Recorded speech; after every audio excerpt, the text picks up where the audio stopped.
Baik, untuk langkah pertama, di sini saya menginstal Winget Package Manager-nya terlebih dahulu. Ya, jadi seperti ini proses penginstalannya. Bisa dilihat.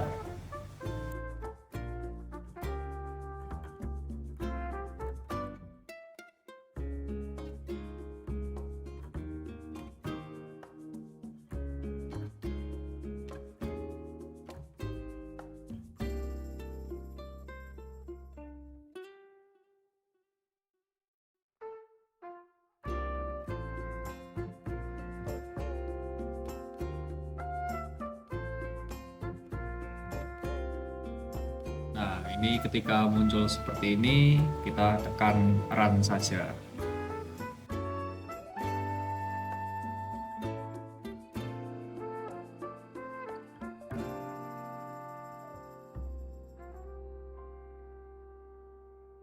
Baik, di sini penginstalan Winget Package Manager-nya telah selesai. Sekarang kita akan masuk ke dalam dasar-dasar dari penggunaan Windows PowerShell.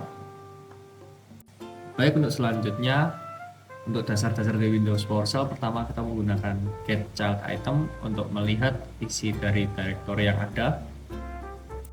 Lalu yang selanjutnya, kita menggunakan copy item untuk mengcopy file dari directory yang ada menuju directory yang kita inginkan.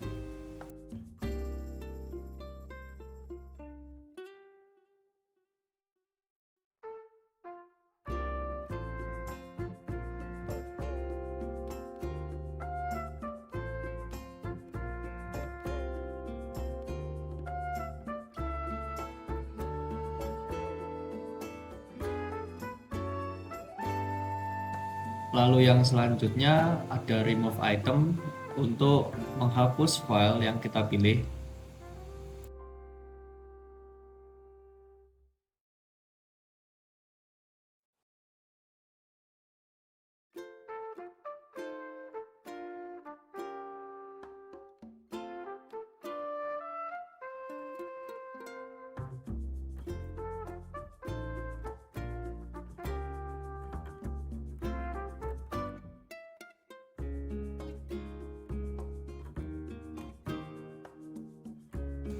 Untuk selanjutnya, saya masuk ke dalam bagian redirection. Di sini saya akan menggunakan write output terlebih dahulu. Fungsinya adalah untuk mengeluarkan teks dari atau melalui Windows PowerShell ke dalam bentuk file txt. Namun kita bisa mengeluarkannya atau menampilkannya dalam Windows PowerShell kita.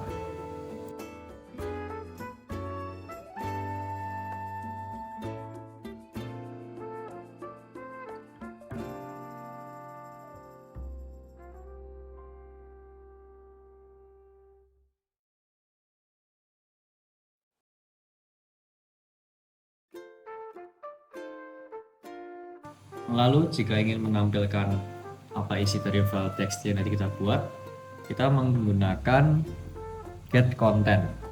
Nah, di sini fungsinya untuk menampilkan apa saja sih isi dari di dalam file txt yang nanti kita telah buat.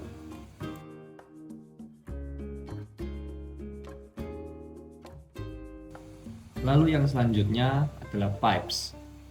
Di sini kita dapat menampilkan apa saja sih proses yang sedang berjalan di dalam directories yang sedang ada yang kita pilih di dalam Windows PowerShell tersebut.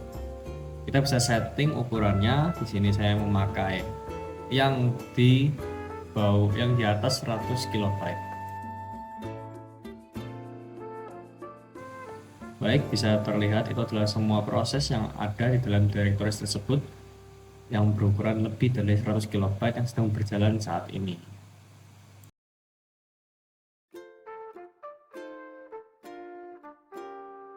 Di bagian ini kita dapat menggunakan fitur dari Winget Package Manager. Nah, di sini saya memakai Winget Search Nano. Nah, keluarnya seperti itu. Untuk agreement terms-nya kita ketik yes saja.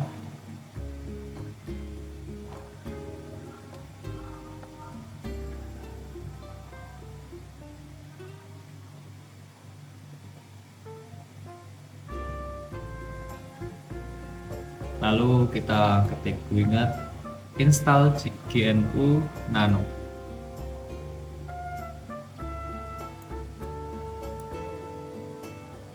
Nah, kita tunggu dulu sampai instalasi selesai.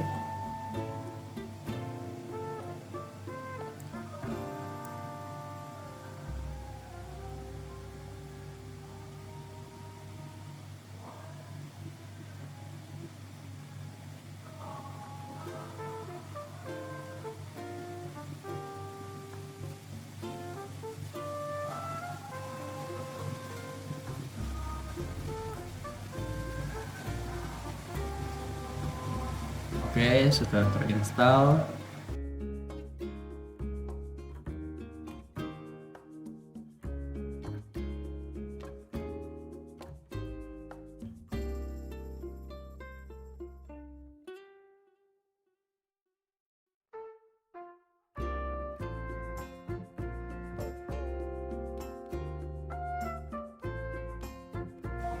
Oke, selanjutnya kita coba untuk upgrade GNU Nano-nya untuk mengecek apakah ada update atau tidak. Di sini udah paling yang terbaru ya GNU Nano-nya.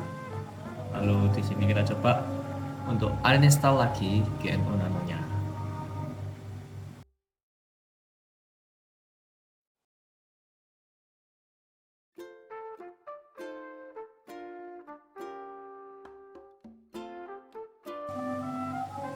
Baik, untuk yang selanjutnya kita masuk ke dalam tema atau topik partition file system. Di sini kita membuka Windows PowerShell-nya menggunakan run as administrator ya, itu wajib. Lalu kita ketikkan get disk untuk melihat disk apa saja sih yang sudah terpasang di dalam device kita ini. Lalu kita bisa ketikkan initialize disk, lalu number 1, partition style GPT. Nah, ini karena sudah terpartisi ya, jadi akan bertuliskan has already been initialized. Lalu kita bisa langsung ketikkan lagi new partition, numbernya sama, disk number 1, kita gunakan max size. Nah, jadi di sini kita sudah punya partisi baru.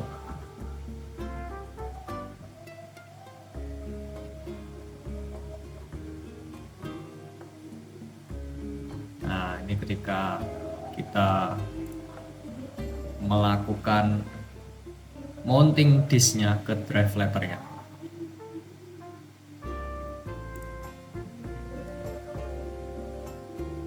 Lalu kita add partition access path.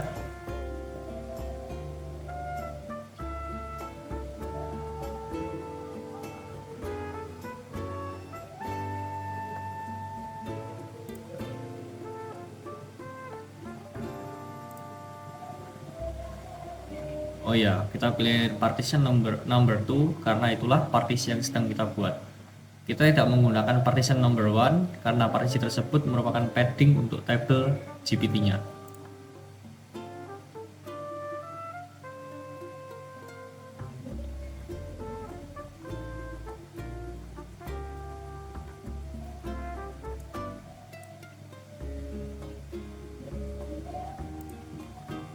Lalu yang selanjutnya kita bisa format partisinya ke NTFS. Kita akan menggunakan NTFS sebagai file system yang umum digunakan di Windows untuk secondary math storage. Dengan cara ya kita ketikkan format volume, drive letter. Tadi kita memberi nama apa? Di sini saya memberi nama G. Lalu file system NTFS.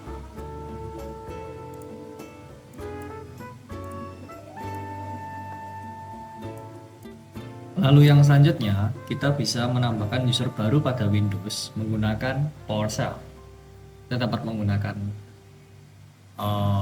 perintah berikut, yaitu adalah new local user. Name-nya, untuk name-nya kita gunakan new user, ya nama yang ingin kita berikan. Lalu passwordnya. Passwordnya ya terserah kita, tapi yang lainnya seperti convert to secure string, lalu as plain text, force, terus full name-nya apa, description, nah itu terserah kita ya.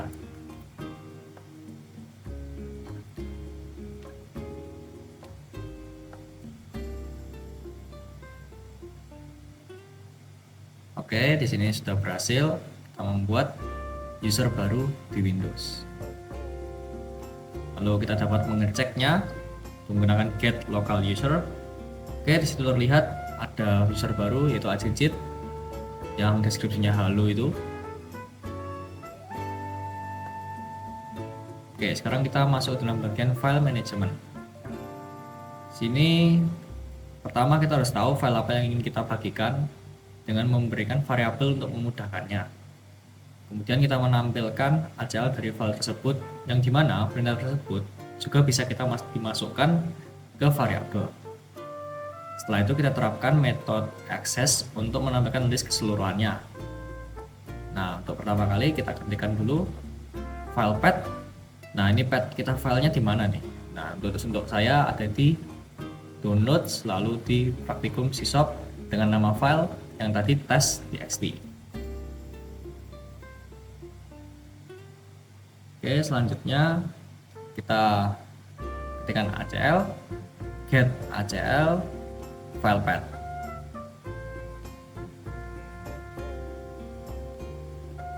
Selanjutnya kita ketikkan acl.access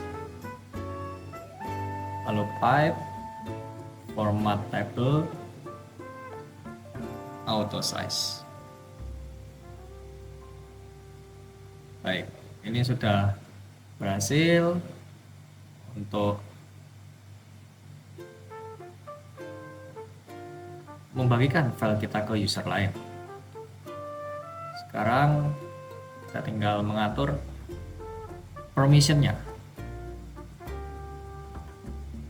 Apa yang kita ingin lakukan terhadap permission dari file tersebut terhadap user lain.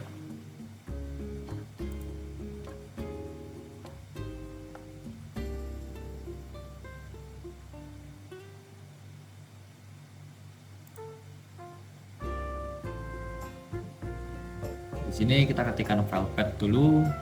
Ya seperti biasa tadi, filenya di lokasi mana, di downloads, lalu praktikum sysop, nama filenya test.txt. Nah, kita gunakan rule. Rule di sini ada 3, yaitu ada full control, modify, dan read. Untuk di user Acicit yang ini, saya akan menggunakan read saja. Jadi user Acicit hanya bisa membaca file test.txt yang saya siarkan tadi. Dan di sini agak struggle ya untuk mengetik karena saya lupa menambahkan tanda petik di bagian setelah usernya, setelah Acicitnya.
Oke, selanjutnya kita ketikkan ACL, lalu get ACL file path seperti biasa, seperti sebelumnya. Kita terapkan metode aksesnya lagi, lalu set access rule dari rule yang kita sudah ketikkan di atas tadi.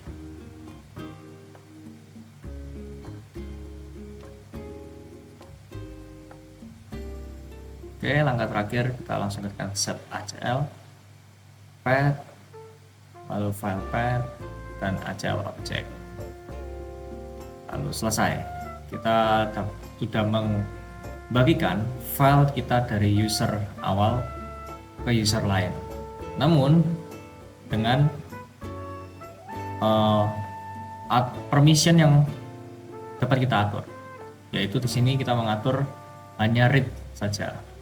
Jadi user lain yang saya share si ACC tadi tidak dapat mengedit atau menghapus file tersebut, hanya dapat dibaca isinya.